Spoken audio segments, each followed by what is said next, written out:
أعوذ بالله من الشيطان الرجيم. بسم الله الرحمن الرحيم. إن الله يأمركم أن تعدوا الأمانات إلى أهلها وإذا حكمتم بين الناس أن تحكموا بالعدل إن الله نعم ما يعظكم به إن الله كان سميعا بصيرا. اللہ تمہیں حکم دیتا ہے کہ امانتوں کو ان کے حقداروں کے حوالے کرو، اور جب لوگوں کے درمیان فیصلہ کرو تو عدل کے ساتھ فیصلہ کرو۔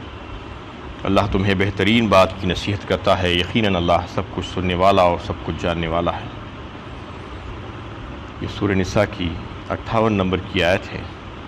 گزشتہ درس سے بھی اس پر بات چل رہی تھی۔ امانتوں کی ادائیگی کا حکم دیا گیا ہے اس میں کہ ان کو ان کے حقداروں کے حوالے کر دو۔ اس پر بات ہو رہی تھی کہ کئی ایک احادیث، متواتر احادیث آپ صلی اللہ علیہ وسلم کی اس سلسلے میں موجود ہیں۔ ایک حدیث ہے جسے حضرت ابو ہریرہ رضی اللہ تعالیٰ عنہ، حضرت ابن عمر رضی اللہ تعالیٰ عنہ دونوں اس کو روایت کرتے ہیں۔ یہ صحیح بخاری اور صحیح مسلم دونوں میں ہیں، متفقہ علیہ حدیث کہلاتی ہے۔ اس میں فرمایا اللہ کے نبی صلی اللہ علیہ وسلم نے نفاق کا بیان کرتے ہوئے کہ منافق کی نشانیوں میں سے ایک نشانی یہ بھی ہے، علامت، کہ وہ اس کے پاس امانت رکھی جائے تو امانت میں خیانت کرتا ہے۔ یہ منافقین کی نشانیوں میں سے ایک نشانی ہے۔ اسی طریقے سے قیامت کے متعلق آپ صلی اللہ علیہ وسلم سے جب سوال کیا گیا کہ قیامت کب آئے گی، تو آپ صلی اللہ علیہ وسلم نے اس کے جواب میں یہ فرمایا کہ جب امانتیں ضائع ہونے لگی۔ اور امانتیں ضائع ہونے کا مطلب یہ ہے کہ جب معاملات نااہلوں کے حوالے کر دیے جائیں، ذمہ دار بنا دیا جائے ان کو جو ناقابل ہے اور جو اس کے اہل نہیں ہیں، تو پھر قیامت کا انتظار کرو۔ آپ صلی اللہ علیہ وسلم کی فرمان ہے۔ یہ معلوم ہوا کہ قیادت و رہنمائی، سیاست اور حکومت کی ذمہ داریوں کے عہدے نااہل اور بد اخلاق اور ظالم، بددیانت اور فاسق و فاجر لوگوں کے سپرد کرنا عام بگاڑ اور زبردست تباہی کو دعوت دینے کے برابر ہے۔ تو یہ اگر حالات پیدا ہو جائیں تو آپ صلی اللہ علیہ وسلم نے فرمایا کہ اب قیامت کا انتظار کرو۔ اور امانت کے تعلق سے کئی ایک جو ہے باتیں ہیں جو عام معاشرے میں پھیلی ہوئی ہیں، لیکن لوگ اس کو امانت ہی نہیں سمجھتے۔ جیسا کہ جو لوگ نوکری پیشہ ہیں، جو عہدیدار ہوتے ہیں، کہیں پر کام کرتے ہیں، افسران بالا جسے کہا جاتا ہے، تو ان کو ان کی آرگنائزیشن کی طرف سے سہولتیں، رعایتیں ملتی ہیں، فیسلٹیز ملتی ہیں، پرکس جسے کہا جاتا ہے۔ وہ مختلف قسم کی چیزیں ہوتی ہیں، جیسا کہ گھر ملتا ہے ان کو، گاڑی ملتی ہے، اور موبائل فون ہے، لیپ ٹاپ ہے، اور ان کے کام کاج کے لیے پیون ہوتے ہیں، کلرکس ہوتے ہیں، ان کی اسسٹ کرنے کے لیے ایسے مختلف قسم کی چیزیں ہوتی ہیں۔ اس کو استعمال کرنے کے لیے وہ آرگنائزیشن کچھ رولز بناتی ہے، اس کے کچھ ٹرمز اینڈ کنڈیشنز ہوتے ہیں کہ یہ ساری چیزیں تم کو جو دی جا رہی ہے، وہ تمہاری جو ڈیوٹیز ہیں، تمہاری جو ذمہ داریاں ہیں، وہ ذمہ داریوں کو پورا کرنے کے لیے یہ مددگار ہوں گی۔ لیکن اگر کوئی اس کو وہاں پر استعمال کرنے کے بجائے کہیں دوسری جگہ پر استعمال کر لیتا ہے، وہ جیسا کہ گاڑی ہے، گاڑی کو کہیں پر اپنی ذاتی استعمال میں لا لے رہا ہے، تفریحات اس کے ذریعے سے کی جا رہی ہے، پوری فیملی اس سے استفادہ کر رہی ہے، گھر کے کام کاج پہ لگی ہوئی ہے، فیول ہزاروں روپے کا فیول اس پر لگ رہا ہے، جو آپ کی یعنی جو کام ہے وہ کام سے اس کا تعلق نہیں ہے، آپ اپنے ذاتی کام کے لیے اس کو استعمال میں لا رہے ہیں اور ہزاروں روپیہ اس کے اوپر خرچ کر رہے ہیں۔ ویسا ہی موبائل فون دیا جاتا ہے عام طور پر لوگوں کو، موبائل فون سے آپ اپنے ذاتی استعمال میں لاتے ہوئے ہزاروں روپے کا بل کر دے رہے ہیں۔ ایسے کئی ایک چیزیں ہیں جو کام کی مدد کے لیے آپ کو جو لوگ دیے گئے ہیں اس کو اپنے ذاتی استعمال میں لا لے رہے ہیں، ان کو اپنے کام کے اوپر بھیجا دے رہے ہیں۔ یہ ساری چیزیں امانت میں خیانت ہے، یہ سمجھنا چاہیے کہ امانت کو صرف یہ سمجھا گیا ہے کہ امانت صرف جو ہے آپ کے پاس کوئی چیز رکھا دی گئی تو وہ امانت ہے، وہ بھی امانت ہے۔ اس کے علاوہ کئی ایک چیزیں ہیں، جیسا کہ واجب علاوہ جو ہے قرضے ہیں، آپ نے کسی سے قرض لیا ہے، اس کو ادا کرنا ہے، یہ امانت ہے۔ آپ کو یہ ہمیشہ سوچتے رہنا چاہیے اور فکر کرنا چاہیے اس کی۔ تو اس کے تعلق سے اللہ کے نبی صلی اللہ علیہ وسلم نے جو فرمایا کہ اگر کوئی کسی سے قرض لیتا ہے اور قرض کی ادائیگی کی اس کی نیت ہوتی ہے تو پھر اللہ تعالیٰ اس کی قرض کی ادائیگی کے ذمہ دار ہو جاتے ہیں۔ عام طور پر یہ ہوتا ہے کہ لوگ قرض لیتے ہیں ڈبانے کی خاطر، یہ سوچ کر لیتے ہیں کہ چلو بعد میں دیکھیں گے کس کو دینا لینا ہے، پہلے لے تو لو۔ لینے کے بعد ڈبانے کی جب نیت ہوتی ہے تو پھر وہ اس میں جو ہے اللہ تعالیٰ کی مدد شامل حال نہیں ہوتی۔ اگر کوئی قرض لے رہا ہے اور یہ نیت رکھ رہا ہے کہ میں اس سے ادا کروں گا، پوری کوشش کر رہا ہے، تو پھر اللہ کے ذمے ہے بتایا، اور ایسا ہی ہوتا ہے اگر کوئی اچھی نیت سے کرتا ہے تو اس کو بھی امانت سمجھنا ہے۔ یہ نہیں سمجھنا کہ قرض لیا اور بھلا دو، اس کے بعد کون کیا کر لے گا دیکھ لیں گے۔ یہ جو ہے سب چیزیں امانت میں خیانت ہے، اور یہ منافقوں کی علامت ہے، اور یہ کفار اور مشرکین کیا کرتے تھے یہ کام۔ یہودی یہ جو ہے اس قسم کی حرکتیں کرتے تھے۔ مسلمانوں کو متنبہ کیا گیا ہے کہ تم ایسے کام ہرگز نہیں کرنا، یعنی جو بھی امانتوں میں شامل ہیں وہ سب چیزوں کو جو ہے پورے طور پر اچھی طور پر ادا کرنے کی کوشش کرنا۔ یعنی امانت کا لفظ اس بات کی طرف اشارہ کرتا ہے کہ یہ ذمہ داریاں اللہ تعالیٰ کے سپرد کردہ امانتیں ہیں جن کے بارے میں اللہ تعالیٰ کے ہاں جواب دہی ہونے والی ہے۔ یہ خیال ہمیشہ ذہن نشین رہنا اور پیش نظر رہنا چاہیے کہ یہ امانتیں کا مطلب یہ ہے کہ اللہ تعالیٰ مجھ سے اس کا سوال کریں گے، اور اشارہ اس اقتدار کی ذمہ داری کی طرف ہے، اور ہدایت یہ کی جا رہی ہے کہ اللہ تعالیٰ کی طرف سے اقتدار پانے کے بعد تمہاری اولین ذمہ داری یہ قرار پاتی ہے کہ لوگوں کے درمیان عدل و انصاف کے ساتھ فیصلہ کرو۔ اب اس میں اس آیت کے دوسرے حصے میں جو اللہ تعالیٰ جو بتا رہے ہیں، حکم دے رہے ہیں کہ ان اللہ یامرکم ان تعدوا الامانات الی اہلھا واذا حکمتم بین الناس ان تحکموا بالعدل۔ دو احکامات دیے گئے ہیں اس آیت میں۔ پہلا حکم تو یہ تھا کہ جن کی امانتیں ہیں، جو مستحق ہیں اس کے، وہ امانتیں ان کو ان کے حوالے کر دو۔ اس کے بعد جو حکم دیا گیا کہ تم جب فیصلہ کرو لوگوں کے درمیان تو عدل و انصاف کے ساتھ فیصلہ کرو۔ تو پہلے امانتوں کو لایا گیا، اس کے بعد فیصلوں کے تعلق سے بتایا گیا ہے۔ اس کو مقدم کیوں کیا گیا امانتوں کو؟ یہ اس وجہ سے کہ یہ اس میں جو فیصلے کی جو بات آئی ہے وہ عام طور پر حکام اور عمراء سے متعلق ہے یہ مخاطب، کیونکہ فیصلے کون کرتے ہیں؟ عام طور پر جو بڑے لوگ ہوتے ہیں، جو صاحب اقتدار ہوتے ہیں، وہی فیصلے کرتے ہیں۔ لیکن بسا اوقات ایسا بھی ہو سکتا ہے کہ عوام الناس کو بھی لوگ ثالث بناتے ہیں، کوئی یعنی اختلافات کی صورت میں ان کو بھی فیصلہ کرنا پڑتا ہے کبھی۔ تو بہرحال کہنا یہ ہے کہ چاہے وہ حاکم ہو، چاہے عمراء میں سے ہو، چاہے عوام الناس میں سے ہو،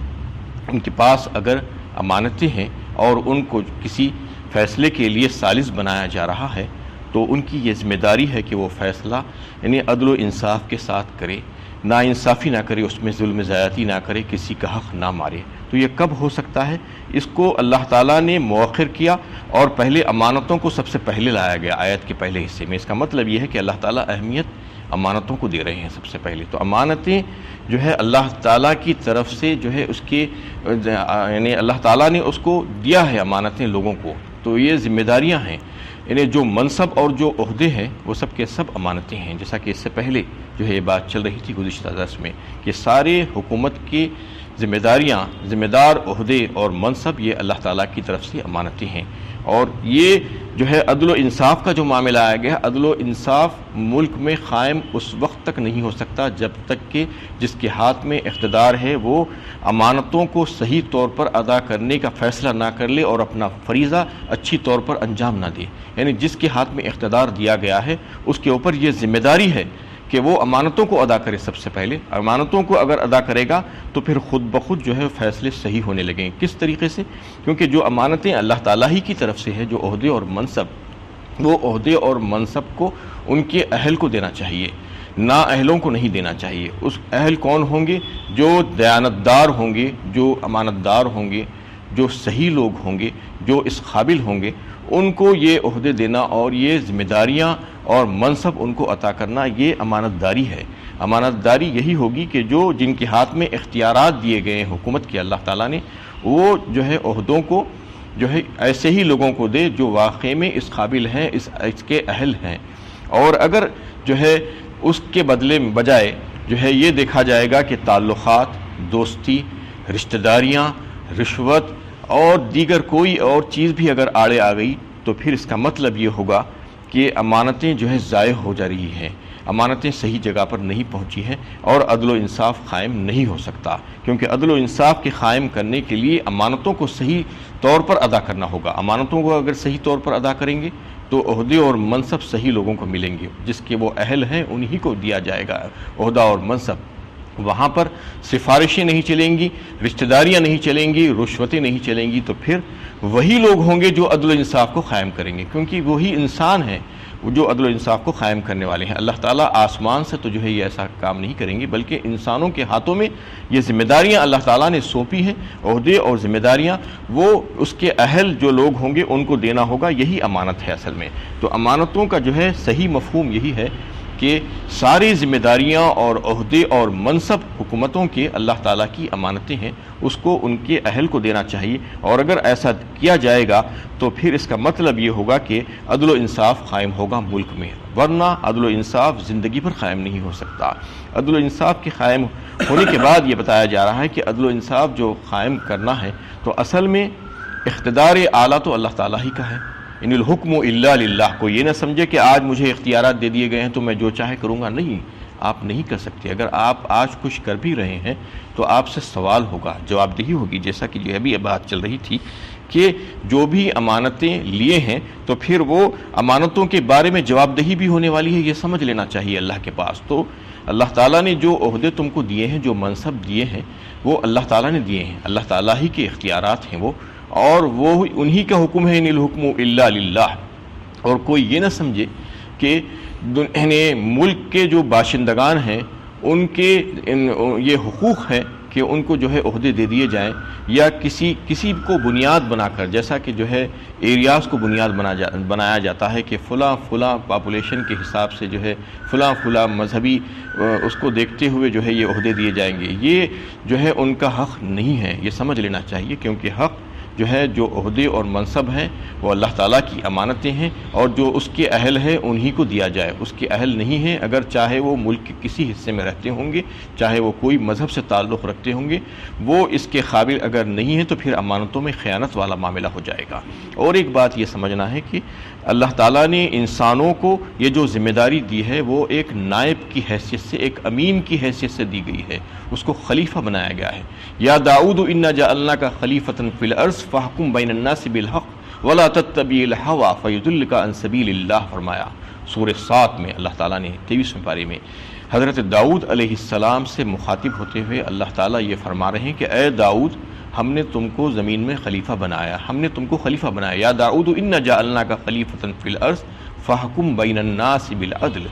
لہٰذا تم لوگوں کے درمیان فیصلے کرو انصاف کے ساتھ اور اپنے نفس کی اتباع مت کرو۔ یعنی یہ بتانے کے لیے کہ انبیاء کرام تو نفس کی اتباع نہیں کرتے تھے، لیکن لوگوں کو بتانے کے لیے یہ کہا جا رہا ہے کہ ہم نے پیغمبروں کو بھی بھیجا ہے تو اسی وجہ سے کہ ان کو خلیفہ بنا کر بھیجا ہے اور امین بنا کر بھیجا ہے، ویسے ہی ان کے بعد جتنے بھی آنے والے جو لوگ ہوں گے، جو حکمران ہوں گے، وہ سارے کے سارے اللہ تعالیٰ کی طرف سے نائبین ہوں گے اور امین ہوں گے۔ ان کو یہ کرنا ہوگا کہ اللہ تعالیٰ نے جو قانون بھیجا ہے وہ قانون کو نافذ کرے، ان کی یہ ذمہ داری ہوگی۔ اور سارے حکام اور عمرا کی یہ ذمہ داری ہوگی کہ ان کے پاس جب کوئی فیصلہ کرانے کے لیے آئے تو وہ فیصلہ عدل و انصاف کے ساتھ کرے اور کسی کا کوئی لحاظ نہیں کرے اس سلسلے میں، نہ ہی جو ہے مذہب کا، نہ ہی مسلک کا، نہ ہی رنگ کا، نہ ہی نسل کا، نہ ہی زبان کا، کسی اور کا لحاظ نہ کرتے ہوئے صرف عدل و انصاف کو قائم کرنے کے لیے اللہ تعالیٰ کے بھیجے ہوئے قانون کے مطابق اگر فیصلہ کرے گا تو وہی فیصلہ صحیح ہوگا۔ اس میں اسی کا حکم دیا گیا ہے، یعنی سب سے پہلے امانتوں کو ادا کرنا ہوگا، اہل لوگوں کو اس عہدے پر بٹھانا ہوگا جو واقعی میں اس کے مستحق ہیں اور قابل ہیں۔ اس کے بعد وہ لوگوں کی یہ ذمہ داری ہے کہ جو بھی فیصلہ کریں عوام کے درمیان وہ جو ہے عدل و انصاف اور حق دینے والا فیصلہ ہو، ظالمانہ فیصلہ نہ ہونا چاہیے۔ ان اللہ نعم یعظکم بہ، پھر فرما دیا گیا آخری میں کہ اللہ تعالیٰ تمہیں بہترین نصیحت کرتا ہے، اور پھر اللہ تعالیٰ بہت سننے والا، جان دیکھنے والا ہے۔ ان اللہ کانا سمیعا بصیرا، یہ تمام باتیں اور احکامات تم کو جو دیے گئے ہیں تم یہ مت سمجھو کہ تمہیں کوئی نہیں دیکھ رہا ہے، کوئی نہیں سن رہا ہے۔ ایک ذات ہے وہ جو علیم و خبیر ہے، جو سمیع و بصیر ہے، جو سب کچھ سن رہی ہے، سب کچھ دیکھ رہی ہے۔ آج چونکہ ان کی صفت ایک حلیم بھی ہے، وہ چھوڑ کر رکھے ہیں، بردبار ہیں وہ، آج جو ہے کسی کو پکڑا نہیں جا رہا ہے، چاہے کتنے گناہ کر لو، چاہے جو چاہے کر لو۔ آج یہ جو ہے موقع دیا گیا ہے دنیا میں، اس لیے کہ یہ یہاں پر دارالامتحان ہے، یہ آزمائش کی جگہ ہے۔ آزمائش کے لیے ساری چیزیں بتا کر ان کے حوالے کر دی گئی ہیں، اب اس کو جس طریقے سے چاہے استعمال کرے، اختیارات کا صحیح استعمال کرے یا غلط استعمال کرے، انسانوں کے اوپر ہے، لیکن اس کا فیصلہ بروز قیامت ہونے والا ہے۔ اور ان کے تعلق سے جو ہے اللہ تعالیٰ فرما رہے ہیں کہ سن رہے ہیں ہم اور تمہیں دیکھ رہے ہیں، تم یہ مت سمجھو کہ تم کو کوئی دیکھ نہیں رہا ہے، تمہاری ریکارڈنگ چل رہی ہے مختلف انداز میں، اور ایک ایک لمحے کا تمہیں حساب دینا ہوگا ہمارے پاس آ کر۔ وآخر دعوانا ان الحمد للہ رب العالمین۔